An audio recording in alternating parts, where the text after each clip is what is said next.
Good evening, Transformers fans. Okay, good evening, Transformers fans. Phil here, of course, with another video review.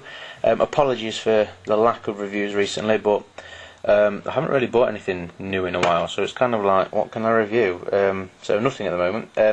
But something did come in the post the other day that I've been wanting for quite a while, probably since I first played the video game. So there's a big clue. And it is, of course, I've already done the other release in the Wave 1 from this line. It's War for Cybertron, Optimus Prime. Now, I was quite positive about the War for Cybertron Bumblebee figure, and forget what I said about Bumblebee. This sets the standard for Cybertronian mode vehicles. It is, without doubt, one of the best Cybertronian mould style figures I have ever seen. I know that I said that about Bumblebee, but Bumblebee has been beaten. This is absolutely fantastic. It's quintessentially Optimus Prime, while at the same time being something completely new and different. I mean, it's got red and blue as its primary colour scheme with little bits of grey. It's got a gun visible in vehicle mode, which you don't normally get with Prime figures. But, I mean, just look at that, you can tell it's Prime. It's got the smokestacks, it's kind of got the truck appearance. Yeah? I mean, it's a Cybertronian mode. So it's not really got to look like anything human, Earth-based, but you've got the grille, yeah, you've got the spoiler at the front, not the spoiler, sorry, the kind of the front bits. You've got the windscreen, and in essence, the transformation is pretty much the same as well. All this becomes the chest, these bits become the arms, and this becomes the legs. So you've really got pretty much. If you're looking at Masterpiece Prime as kind of the best Earth mode Prime Transformer, then this is probably the best you're ever going to get. Prime, you know, of the Prime Cybertronian molds that we could possibly have got, this is kind of like by far and away the best they could have done. Sorry, I have mistransformed a little bit. These bits here, you see the gaps there. See if I can get this out. They are quite tricky to get out. You just pull these bits out to cover that, and they become the kind of the rear lights, and that just covers up that gap. I mean, those are the legs, but it just they're so well hidden. They're covered by the smokestacks. This kind of plugs into that slot there. So the fact that they're legs, they don't look like it. You will never tell they're legs. Yeah, underneath there's a few robot parts, but that really doesn't bother me at all.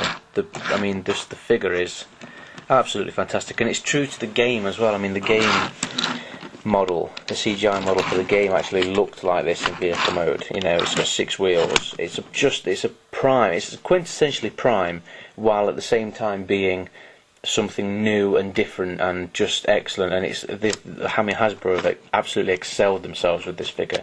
If you're only going to get one out of the kind of the War for Cybertron range, of which there are only 2 out in the UK at the moment, I think. There's Optimus Prime and Bumblebee, and I think Megatron and Soundwave are going to come later. Then this is the guy to get. I mean, Bumblebee's good, but he's not this good. I don't actually have anything, unfortunately, in vehicle mode. I have Drift, who came at the same time, who seems to be hugging himself for some bizarre reason, but I shan't transform him into vehicle mode. Just for this review, I'll keep him in robot mode. So he's pretty much classic deluxe size. He's not going to be dwarfed on the shelf, and he's not going to dwarf others. I suppose there is an argument that could be said, you know, because he's Prime, he shouldn't be deluxe, he should be Voyager at the very least, but you know, all the War for Cybertron figures are coming out in the deluxe range, so as long as they're in scale with each other, that's all that matters really.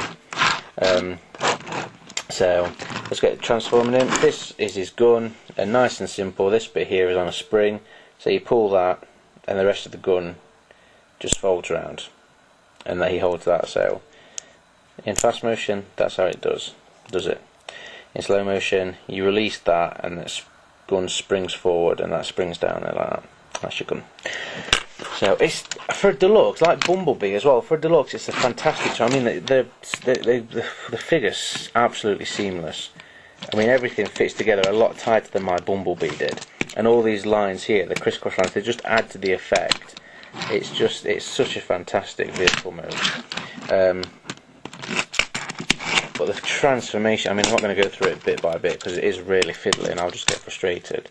But I'll see if I can keep keep it on camera for the most part because it's such a, and there's no kibble. The thing that I love about it is this kind of nose cone here becomes sort of a backpack, but aside from that there is literally no kibble that I've got any problems with. It's just, I cannot say.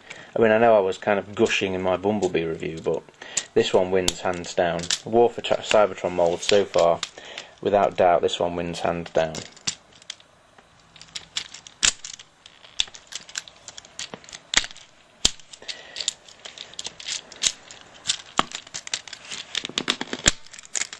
Yeah, it's fiddly and it's slightly annoying in places, but it's worth it. It's such a challenging, kind of like positively challenging transformation. These the things that form the rear headlights, you can keep them up there as kind of knee pads, but it does leave that gap, and there is a kind of a red piece of paint there, so they kind of look like kneecaps down as well. So it's up to you really, it doesn't really matter. You see the sides, this is where the arms are stored. So they have actually tried to keep kind of the quintessential Prime transformation. You know, sides become arms, back of truck becomes legs, front becomes kind of chest area. And for the most part they've succeeded. They've succeeded pretty much in everything that they've tried to do.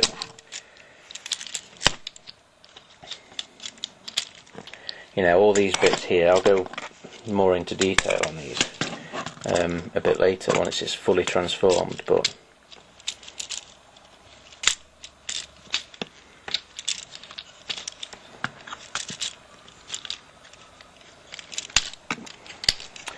you see,